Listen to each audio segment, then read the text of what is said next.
Hablaremos hoy acerca de unas curiosidades sobre la vida de Nikolai Gogol, algunas excentricidades que han sido reveladas por otro gigantesco escritor como Vladimir Nabokov. Gogol nació en 1809, lo cual no es una excentricidad. Nació en Mirgorod, en la provincia de Poltava, allá por donde Judas perdió el poncho. Sus padres eran cosacos y, según dice Nabokov, no era un niño atractivo. Andaba siempre con las manos sucias, los rizos grasientos y pus que le supuraba de las orejas. Es curioso que la pus que supura de las orejas venga a formar parte de la descripción de un individuo. Quiere decir que no sería pus contingente, sino esencial. Sigue diciendo Nabokov, en el mismo tono, que se hartaba de comer caramelos pegajosos, Gogol. Sus compañeros de escuela procuraban no tocar los libros que él había utilizado, ni acercársele, justamente para evitar tomar contacto con la pringue y la cochambre. Cuando terminó sus estudios en Nizhyn, en Ucrania, Gogol viajó a San Petersburgo para buscar trabajo. Bueno, en el viaje se había congelado, se agarró un resfrío terrible, pero no literalmente, sino, mejor dicho, no metafóricamente, literalmente se había congelado la nariz. Tuvo congelamiento de nariz. Es que parece que Gogol tenía una nariz muy larga. Una de sus bromas predilectas consistía en cubrirse la nariz con el labio inferior. ¿Cómo me gustaría tener esa habilidad para aumentar mi seducción? Hay un cuento de Gogol que se llama La nariz, ¿no? Y allí hay un funcionario que descubre que ha desaparecido su nariz. Y la nariz toma vida independiente y anda paseándose en carruaje. Es un cuento estupendo de Gogol, ¿eh? Gogol, bueno, admiraba muchísimo a Pushkin y cuando llegó a San Petersburgo lo primero que hizo fue ir a visitarlo. ¿Viene? Le golpeó a la puerta, pero no tuvo suerte porque Pushkin se negó a recibirlo. Es lo que me pasa a mí con todo el mundo. Según el ayudante que lo atendió, el maestro estaba muy concentrado en ese instante. Gogol preguntó entusiasmado si se dedicaba a escribir una nueva obra y se le respondió que no, que estaba jugando a la baraja y que jamás podía interrumpírselo en esas circunstancias, aunque sí cuando escribía. Y Gogol se retiró un poquito desmoralizado. En San Petersburgo empezó a escribir. Lo primero que publicó fueron unos poemas que no le gustaron a los críticos. Fue tal el escarnio que Gogol compró todos los ejemplares y los destruyó. Fue también funcionario Gogol y consiguió pertenecer a un círculo literario. Y ahí es donde finalmente conoció a Pushkin y accedió a un puesto de profesor de historia. En 1831 escribió su primer libro de historias ucranianas, se llamó Noches en una hacienda de Dikanka, y esta vez le fue bien. Puede decirse que a los 22 años ya era famoso y extraño además, ¿no? Cuenta Nabokov que Gogol parecía estar desconectado de la realidad. A veces aparentaba ser tímido y retraído y otras veces desmesuradamente engreído. Puede ser que heredara algo de la locura de su madre, que parece que pasaba buena parte del tiempo en un estado de sueño enfermizo. Y Gogol también era propenso a largos ataques de aburrimiento, estados de estupefacción y somnolencia, durante los cuales era incapaz de actuar. Se quedaba quieto, en una especie de duermevela durante 3 o 4 días. La gente decía que era un haragán. Creo que fácilmente la gente dice que alguien es haragán. Vio cómo es la gente. Bien.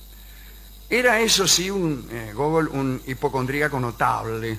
Siempre decía que estaba espantosamente enfermo.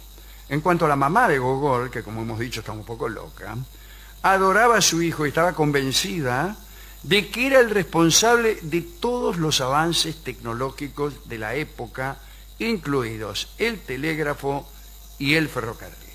El ferrocarril. Mi hijo, ahí donde lo ve, inventó el telégrafo y el ferrocarril, decía la vieja.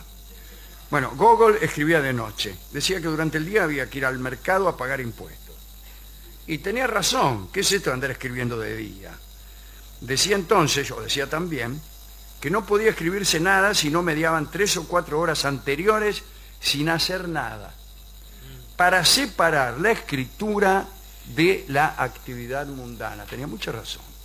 Parece que aunque estuviera muy inspirado, escribía solo un máximo de 10 páginas por cada jornada. 10 páginas es una barbaridad. Pero el caso es que no se permitía escribir ni una más. Decía que ninguna supuesta inspiración que sobrepasara esa cantidad de páginas era fiable. Así que condensaba una jornada inspirada en 10 páginas y nada más. Después, al día siguiente, releía. Y creo que hacía muy bien, porque hay que desconfiar de las jornadas inspiradas. ¿Acaso lo que uno cree inspiración no es más que una especie de autocomplacencia, muchas veces hija de la caña quemada ley? En 1835 escribió Mirgorod y allí incluyó el relato Taras Bulba, que fue ampliado en 1842 para convertirse en una novela. También en 1835 trabajó en El Inspector Gubernamental. Creo que es el inspector, ¿no ha visto? Gubernamental. Oh, todos le agregan nada. En la película de Danny Kaye, de 1949, es una película genial, verdaderamente. Se llama El Inspector General. Y otros le ponen el inspector del gobierno, qué sé yo. Yo siempre creí, es el inspector.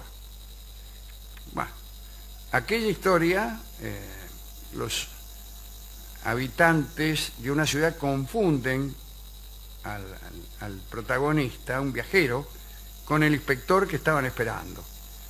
Y le ofrecen todo tipo de regalos para que pase por alto las, qué sé yo, las irregularidades que cometían. Una sátira estupenda a este régimen de autoridades y jerarquías, ¿no? Poco después murió Pushkin y Gogol quedó destrozado. Dijo que él también había muerto. Y entró en una de sus somnolencias que le duraron un mes. Pero salió, viajó a Roma, ahí vivió muchos años y empezó a escribir Almas Muertas, ¿no? La historia de Pavel Chichikov, un estafador que iba de un lugar a otro comprando títulos de propiedad de los sirvientes que aparecían en los censos, pero que habían muerto hacía poquito, ¿no? Y esas eran las almas muertas. Y con esas propiedades como aval, Chichikov planeaba conseguir un crédito para una propiedad con almas vivas. Bueno, claro.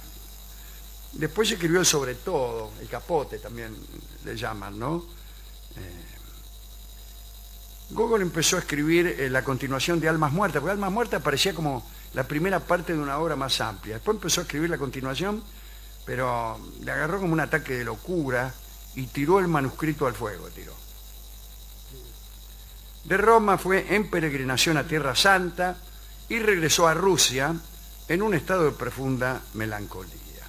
Se entregó a la influencia de un sacerdote que lo convenció de que su obra era pecaminosa.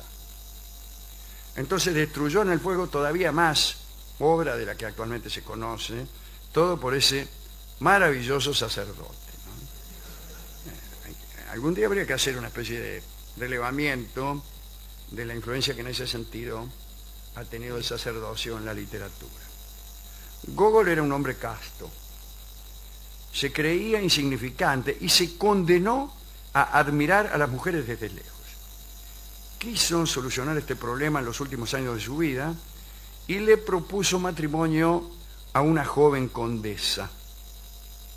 Pero le explicó inmediatamente que el matrimonio debía ser plenamente espiritual y le advirtió a esta mujer que el sexo no intervendría. Y fue rechazado. Y se deprimió todavía más. Y así, sin poder escribir y sin poder amar, se tumbó en una cama y se negó a hablar con nadie o a que lo visitara nadie. Dejó de comer hasta que murió. Bueno, incluso más allá. No vino la muerte a interrumpir su ayuno, sino a hacerlo todavía más extremo. Murió en 1852, tenía 43 años. Y él tenía una extraña teoría trascendental acerca de las mujeres. Decía que los pensamientos eran la mujer. Escribió: ¿qué es la mujer? El lenguaje de los dioses, es poesía, es pensamiento, y no somos más que su encarnación en la realidad. Mientras esta idea permanece en la mente del artista, mientras está creando y no ha adquirido todavía forma corpórea, es mujer. El pensamiento y la creación del artista hombre es mujer decantada. Hoy ese pensamiento tan poético, a mí me gustaría haber tenido esa idea. Hoy ese pensamiento sería considerado de algún modo incorrecto. No se me ocurre cómo. No, quizá Pero patológico. cualquier idea poética que uno viniera a tener acerca de la mujer es considerada políticamente incorrecta. Yo creo que hay cierta razón en eso. Y que a lo mejor se trata de no tener ideas acerca de la mujer. Cuando uno tiene ideas acerca de algo y cree que es necesario estar en un continuo estado de definición de la mujer, es que de algún modo está discriminando. Si es que hay que decir algo de la mujer, si es que hay que atribuirle un día, si es que hay que diferenciarla del hombre, aunque más no sea del modo más poético, es que uno le está discriminando. Yo no sé si estoy de acuerdo con eso, pero creo que soy realista al decirlo. Así que creo que conviene poner en orden nuestras ideas. Yo estoy totalmente de acuerdo con eso. Aunque si yo fuera mujer y buscara y me sintiera discriminada, como con toda justicia lo sienten todas las mujeres del mundo, no me gustaría que un tipo esté hablando la mujer, bla, bla, bla, porque yo creo que la mujer, bla, bla, bla, bla. Bueno, a mí me caerían muy mal esos tipos. Me caen mal. Esos tipos que a cada rato están diciendo cosas ingeniosas acerca de la mujer. Mi respuesta es finísela. Terminen con eso. No. Empecemos a pensar las cosas de nuevo. Bueno. Hay una idea parecida, lejanamente parecida, que es la de Robert Graves, cuando dice que la musa existe y que es la mujer que uno ama. Pero ese no es un pensamiento acerca de la mujer, es un pensamiento acerca del amor. Bien. Nabokov dice algunas otras cosas de Gogol, pero la verdad es que Nabokov, que ha sido un escritor tan complejo, tiene unos libros sobre crítica literaria, incluso él fue profesor de literatura en Estados Unidos, y él, como hemos dicho aquí muchas veces, desconocía las formas actuales de la crítica literaria y de la enseñanza de las estructuras, ¿no? Así que no estoy hablando de semiótica ni nada, no había eso, no conoció él esos pensamientos. Entonces se limita a contar los argumentos, ¿no? Y a relacionarlos con aspectos históricos de la vida de los escritores, que sí son interesantes, ¿no? De aquí hemos sacado esto de Gogol, y después lanza juicios tales como Gogol, una de las cumbres del realismo en la literatura rusa, etcétera. Bueno. Pero no manejó nunca las formas más avanzadas de la crítica literaria. Dedicamos esta charla a Vladimir Nabokov, que él contaba de sí mismo y no sabía cuándo era el cumpleaños. Él había nacido en Rusia, donde el calendario juliano se prolongó hasta bien entrado este siglo, el siglo anterior, hasta bien entrado el siglo XX. Y entonces, cumpleaños un día. Pero en todo el resto del mundo era otro día. Y se atormentó toda la vida por no saber cuándo era el cumpleaños. Yo he compartido esa tribulación porque yo nací un día y me anotaron otro. Y nunca sé cuándo festejar mi cumpleaños. Y esto me pone en la misma angustia de Nabokov. Una angustia porquería que no sirve para nada. Celébrelo cuando cambia los calzoncillos, festeja el cumpleaños. Sí, así es. Bueno, también me gustaría dedicarlo a aquella condesita que salió corriendo cuando Gogol le avisó que el casamiento no iba a incluir ningún acto venéreo, ¿no? Ah, Pobre. eso sí es falta de respeto. Sí, ahí está. Eso es falta de respeto. Vamos a escuchar una canción de Tchaikovsky. Una canción triste. Después de todo, todas las canciones son tristes. Pero no encontramos la versión que buscábamos. Y entonces vamos a escuchar un tema folclórico. Ah, bueno, está bien. Pero ¿y cómo relacionamos esto? Bueno, un tema folclórico escrito por Tchaikovsky, por ejemplo. Claro, pero no del Un gato. folclore. ¿Qué le Un parece gato. un gato escrito por Tchaikovsky? Tchaikovsky gato. Aquí tenemos el gatito de Tchaikovsky cantado por el grupo vocal argentino de nuestro querido Chango Farías Gómez. Adelante.